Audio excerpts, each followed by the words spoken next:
नमस्कार बंधुगण तोमरा जे जेखाने आछो तोमादेर सकलके जानाई स्वागत। तोमरा आछो यूट्यूब चैनेले आमी आछि रिंकुस क्रिएशन ब्लगे। आजके एकटी नतून भिडियो निये चले एसेछि। ताहले प्रथम थेके शेष पर्यन्त भिडियोर पुरो अंशटा देखे नेওয়া যাক। चलो।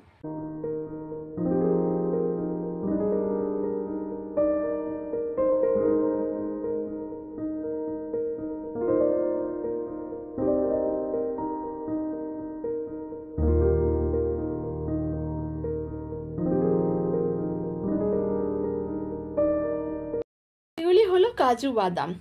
এটি একটি অন্যতম খাবার। অন্যান্য খাবারের থেকে তুলনামূলকভাবে বাদাম আমরা বেশি খেয়ে থাকি। কাজু বাদাম একটি অন্যতম। এটির দাম যেমন ভালো তেমন খেতেও তেমন ভালো। বিভিন্ন প্রকার ডিলিশিয়াস ফুড আইটেমগুলির মধ্যে কাজু বাদাম আমরা ব্যবহার করে থাকি, যেমন পোলাও, রাইস, পায়েস, কেক, চাটনি, বিভিন্ন প্রকার রেসিপিতে আমরা দিয়ে থাকি। কিন্তু সকলের প্রিয় এই বাদাম অনেকে আবার শ্যুট করতে পারে না। কাজু বাদামে কি কি উপকারিতা আছে, এই বাদাম কারা কারা খেতে পারবেন এবং কাদের জন্য এই বাদাম একেবারেই অনুপযুক্ত, তবে অধিকাংশ মানুষই কাজু বাদাম পছন্দ করে থাকেন। এটি সুস্থ মানুষের নিয়মিতভাবে বা মডারেট কোয়ান্টিটিতে যদি কাজু বাদাম খেতে পারা যায় তাহলে হার্ট হেলথকে প্রোটেক্ট করতে পারে। এটি কোলেস্টেরল ফ্রি একটি খাবার।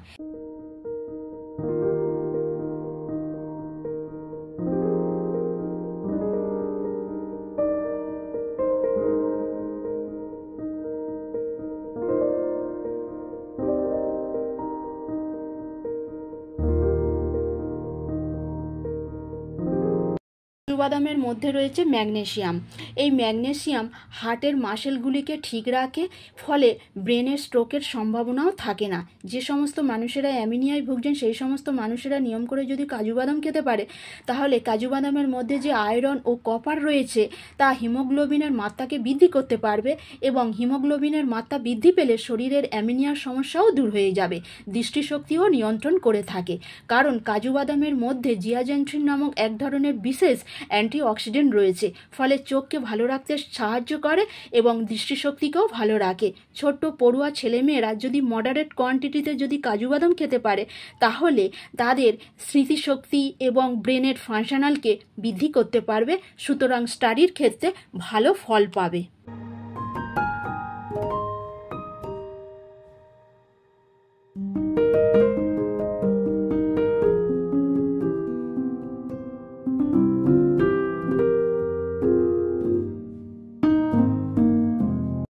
এটি টোটাল নার্ভাস সিস্টেমকেও ইমপ্রুভ করতে সাহায্য করে। এছাড়া ক্যান্সার পেশেন্টকেও কাজু বাদাম খাওয়ানো যেতে পারে, ফলে কেমো ব্রেনের সমস্যাও দূর হয়। ওজন বৃদ্ধি করতে কাজু বাদামকে সুপারফুডস হিসাবে ধরা হয়। বিভিন্ন পুষ্টিগুণে ভরপুর, হাই কোয়ালিটির ভান্ডার, হাই ক্যালোরিযুক্ত একটি খাবার এবং ফ্যাটও আছে প্রচুর পরিমাণে। এটি হলো কাজু বাদামের উপকারিতা। খুব কম দিনে ওজন বৃদ্ধি করতে পারে।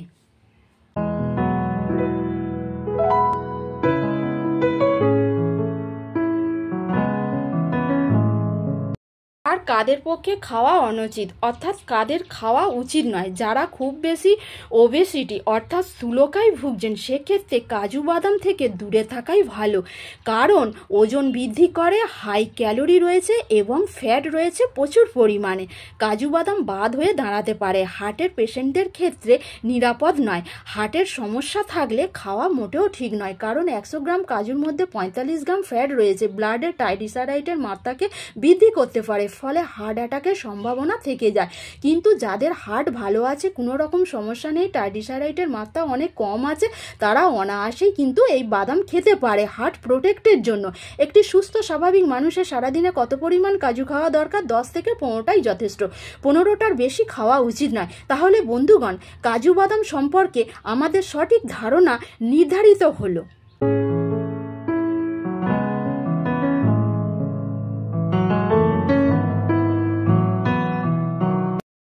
আশা করছি ভিডিওটি তোমাদের কাছে ভালো লেগেছে। যদি ভিডিওটি ভালো লেগে থাকে তাহলে অবশ্যই তোমরা একটা লাইক করবে, সবার কাছে শেয়ার করে দেবে, কমেন্ট করতেও ভুলবে না।